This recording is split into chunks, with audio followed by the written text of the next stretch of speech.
Et bien le bonjour. Ça fait un moment que j'ai pas enregistré un podcast. Je suis en train de réfléchir de pourquoi j'ai coupé le podcast et pourquoi j'ai arrêté cette routine qui me plaisait bien. Je pense qu'il y a dû avoir une semaine où j'étais occupée, où je n'étais pas présente et j'ai cassé cette routine. C'est un peu comme quand on casse la routine de la salle de sport. Après on a du mal à s'y remettre. Et le problème c'est juste qu'il faut s'y remettre et quand on s'y remet après ça y retourne. Bref, je vous souhaite une belle année 2026. Au moment où j'enregistre ce podcast, nous sommes le 28 décembre 2025. J'espère que vous aurez passé de bonnes fêtes de fin d'année, de la meilleure manière qu'il soit, de la manière en tout cas où cela vous correspond. Personnellement, moi je suis quelqu'un qui reste plutôt dans ma bulle. Je suis pas très fête. Donc s'il y a des personnes comme moi, j'espère que vous avez passé de bonnes fêtes en solo. Moi, j'étais avec mon petit chat. Alors, ce début d'année, on va repartir sur de bonnes bases. Il y aura peut-être pas autant de podcasts qu'avant. Mais en tout cas, je voulais démarrer par un sujet qui me tient à cœur, qui est les 5 langages de l'amour. En fait, c'est quelque chose sur lequel je me suis pas mal renseignée il y a quelques temps parce que je me posais certaines questions. Je pense que toutes les personnes qui sont en couple se sont déjà posées ce genre de questions. Mais avant toute chose, je me présente ou me représente Aurore au naturel sur les réseaux sociaux depuis au moins 10 ans, voire plus. J'ai été voir certaines choses sur Facebook, je me suis rendu compte que ça faisait à l'époque que j'étais là. Au début, on m'a connue plus pour tout ce qui est cheveux, soins au naturel des cheveux, et puis s'en sont développés d'autres sujets, notamment sur le bien-être, sur le développement de soi, sur la connaissance de soi, et je continue cette quête tout au long de ma vie, à l'aube de mes 37 ans. Diplômée aussi d'accompagnement de bien-être et de naturopathie. Je me suis aussi formée dans tout ce qui est sciences de la nutrition et de l'entraînement. À la base, je suis ingénieure agroalimentaire. Bref, elle en a fait du chemin. Tout ça pour vous dire que je continue de cheminer et aujourd'hui, j'avais envie de vous parler justement des 5 langages de l'amour. Donc c'est parti.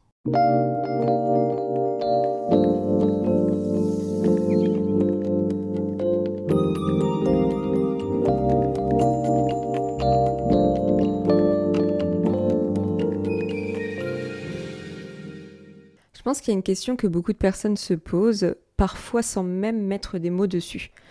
Pourquoi est-ce que je me sens seule même quand je suis en couple ? Pourquoi j'ai l'impression de donner beaucoup, mais de ne pas recevoir ce dont j'ai vraiment besoin ? Peut-être que tu aimes profondément, peut-être que tu fais de ton mieux, et pourtant à l'intérieur il y a comme un manque, un vide, une sensation de ne pas être pleinement nourri émotionnellement. Et souvent dans ces moments-là, on se remet en question. On se demande si on est trop sensible, trop exigeant ou trop exigeante, ou simplement pas assez reconnaissante. Et si ce n'était pas un problème d'amour, mais simplement une histoire de langage. Aujourd'hui, j'ai envie de te parler des 5 langages de l'amour, un outil simple mais profondément transformateur pour mieux se comprendre, mieux aimer et surtout mieux se sentir aimé. Les 5 langages de l'amour sont un concept qui a été développé par Gary Chapman, conseiller conjugal. En accompagnant des centaines de couples, il a observé quelque chose de très intéressant. Les gens ne manquent pas d'amour, ils manquent de traduction.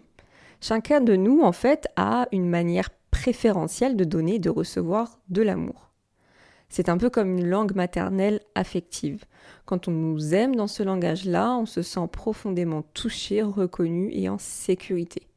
Mais quand l'amour est exprimé par un langage qui n'est pas le nôtre, il peut passer complètement à côté. Et pourquoi donc on peut aimer sincèrement, mais souffrir quand même ?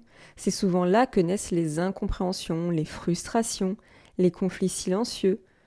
Tu peux être avec quelqu'un qui t'aide beaucoup au quotidien, qui fait 1000 choses pour toi, mais si toi ton besoin profond c'est d'entendre des mots doux ou des encouragements, tu vas te sentir invisible. On ne se sent pas aimé par la quantité d'amour reçu, mais par la manière dont il va être exprimé. Les 5 langages de l'amour. En premier, ce sont les paroles valorisantes. Pour certaines personnes, les mots sont essentiels. les paroles nourrissent, rassurent, sécurisent. Un simple « je suis fière de toi, je te trouve beau ou belle, merci pour ce que tu fais » peut remplir leur réservoir affectif. À l'inverse, les paroles blessantes peuvent être vécues très intensément, même dites sur le ton de l'humour. Et donc pour toi, est-ce que les mots ont beaucoup d'impact sur toi ? Je sais que par exemple, des personnes peuvent être surprises d'entendre un merci.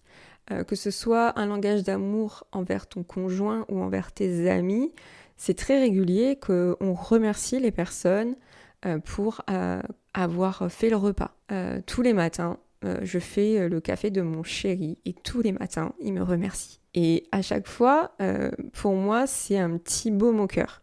Au début, ça me surprenait parce que j'ai pas eu du tout cette habitude avec mon ancienne relation.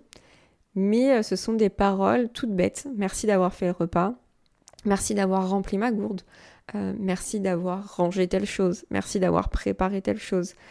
Et en fait, c'est tout bête, mais ça va être vraiment des petites choses au quotidien, au fil de la journée qui vont faire du bien. En numéro 2, les moments de qualité. Ici, l'amour se vit dans la présence, la vraie présence. Pas être ensemble tout en regardant son téléphone, pas partager un espace sans se regarder, mais être pleinement là. Pour ces personnes, se sentir aimé, c'est se sentir prioritaire, écouté, choisi. Le temps est une preuve d'amour. Ça, par exemple, moi, c'est quelque chose qui est très important pour moi. Quand tu es avec moi, tu es pleinement avec moi.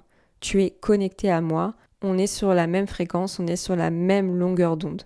Passer des journées entières avec quelqu'un qui est sur son écran, sur son ordinateur, sur son téléphone en train de jouer et ne pas être pleinement là, moi par exemple, c'est quelque chose qui m'épuise et j'ai l'impression de ne pas exister, j'ai l'impression de ne pas être là. Donc je demande pas à avoir 10 heures par jour de personnes pleinement présentes, mais disons que quand on choisit des moments pour se dire qu'on fait quelque chose ensemble, j'aimerais que la personne soit vraiment pleinement avec moi pendant 1 heure, 1 heure et demie ou 2 heures, selon le temps alloué à la tâche ou au moment, quoi. Ça, je l'ai vécu dans mon ancienne relation et c'est vraiment pas agréable. T'es censé regarder une série, donc déjà il y a un écran et en plus de ça, l'autre est sur son téléphone portable. Tu manges avec la personne, mais elle est sur son téléphone. C'est assez déroutant pour moi parce que je me dis qu'en fait la personne elle est pas là, quoi, et qu'il faut combler avec autre chose. Donc c'est, par exemple, pour moi c'est quelque chose d'important et c'est un besoin primordial dans une relation. Le numéro 3, ça va être les cadeaux. Ce langage est souvent mal compris. Il ne parle pas de matérialisme mais de symbolique. Le cadeau dit « j'ai pensé à toi en ton absence ». Un objet, une fleur, une attention devient une preuve tangible de l'amour. Pour ces personnes, oublier un cadeau important peut être vécu comme un manque de considération. Ça, c'est vraiment quelque chose où on est tous différents. Je sais qu'il y a des personnes qui adorent recevoir des cadeaux. Moi, c'est pas forcément ça.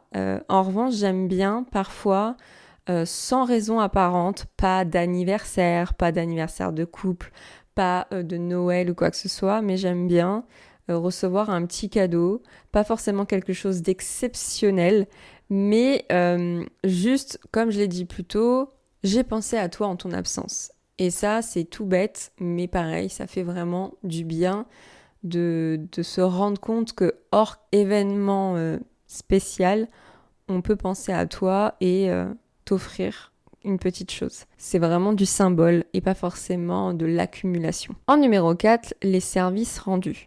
Ici, l'amour se montre par les actes. Faire, aider, soulager, anticiper, c'est une manière très concrète de dire « je t'aime ». L'amour, en fait, c'est te faciliter la vie. On peut aider quand l'autre est fatigué, prendre en charge des tâches, être fiable, anticiper certaines choses. Ça, c'est vraiment important. Je pense qu'il y a beaucoup de femmes, et j'en fais partie, qui aiment ce genre de choses. Par exemple, moi, c'est quelque chose que je fais énormément, en amour, mais aussi en amitié, de rendre service, de me sentir utile et d'être là quand la personne a besoin. Et souvent, c'est un besoin que j'aimerais. C'est un besoin que même limite parfois j'exige, ce qui n'est pas forcément bon, mais c'est quelque chose que j'apprécie beaucoup. rentrer du sport ou rentrer du travail quand je travaillais en extérieur et me rendre compte qu'en fait toutes les tâches ménagères sont faites, fait vraiment du bien. Déjà parce que charge mentale en moins, t'as pas besoin de le faire. Et c'est surtout quelque chose qui fait du bien dans le sens où je me rends compte que la personne est fiable, que la personne peut faire certaines choses pour alléger ma charge mentale et alléger mon quotidien. Ça peut être quelque chose que je peux avoir verbalisé. Demain, quand je rentrerai du sport, il faut que je fasse ça. Ça serait cool de faire ça. Ou j'ai prévu de laver les draps demain ou après-demain.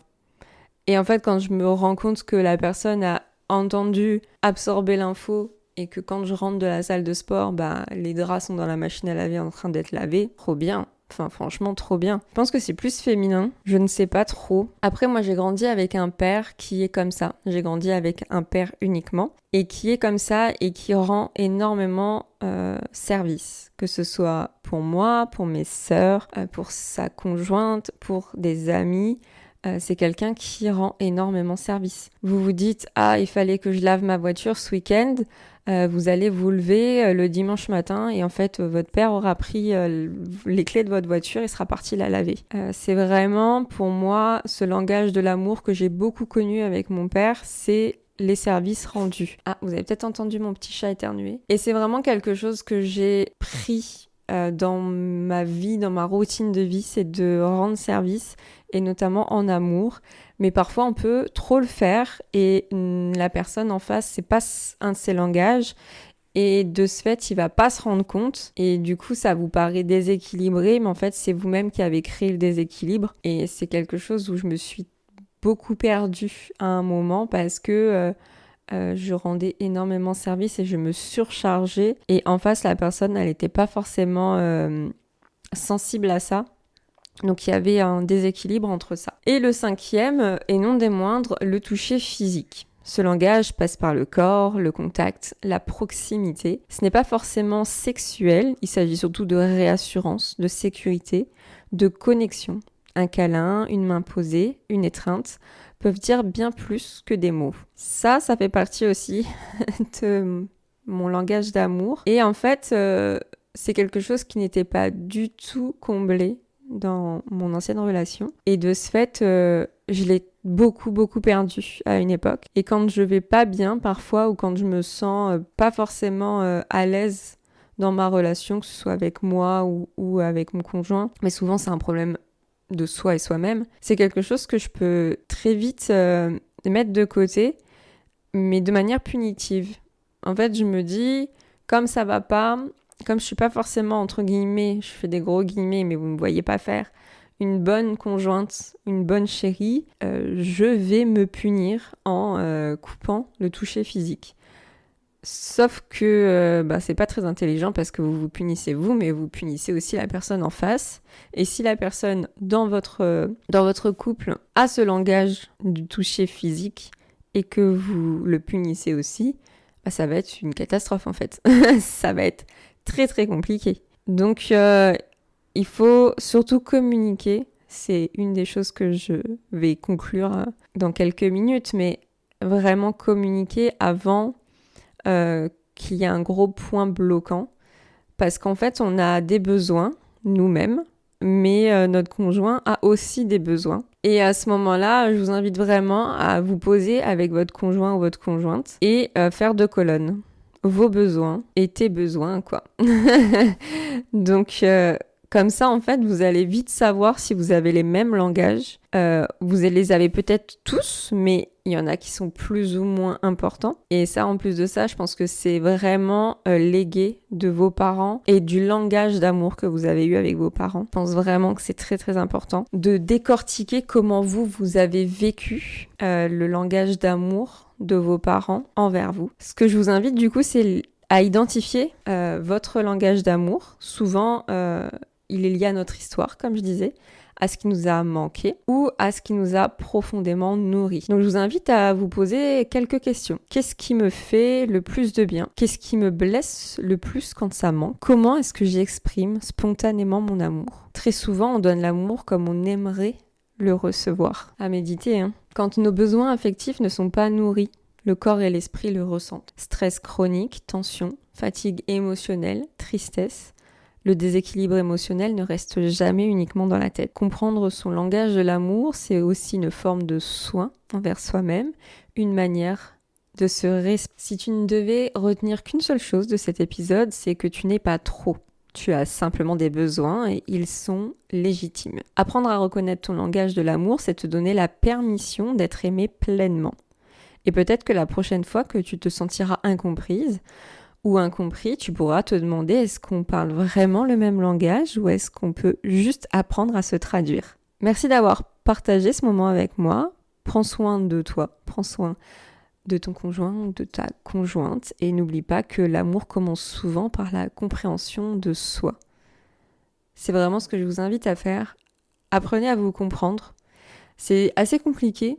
À 36 ans, moi je continue encore d'apprendre à me comprendre, d'apprendre à traduire mes émotions, à traduire ce que je souhaite, ce que je ne souhaite pas. Mais surtout, si vous apprenez à vous comprendre, vous allez surtout pouvoir comprendre l'autre, comprendre ses besoins, ou du moins justement lui parler de tout ça et pouvoir apprendre à dompter et du moins aussi apprendre à capter son langage d'amour et ses besoins, et ça ne sera que bénéfique pour vous, pour la personne et pour votre relation. Je vous souhaite une bonne journée, une bonne après-midi ou une bonne soirée selon le moment où vous allez écouter ce podcast, et je vous dis à très bientôt dans un prochain podcast. Ciao!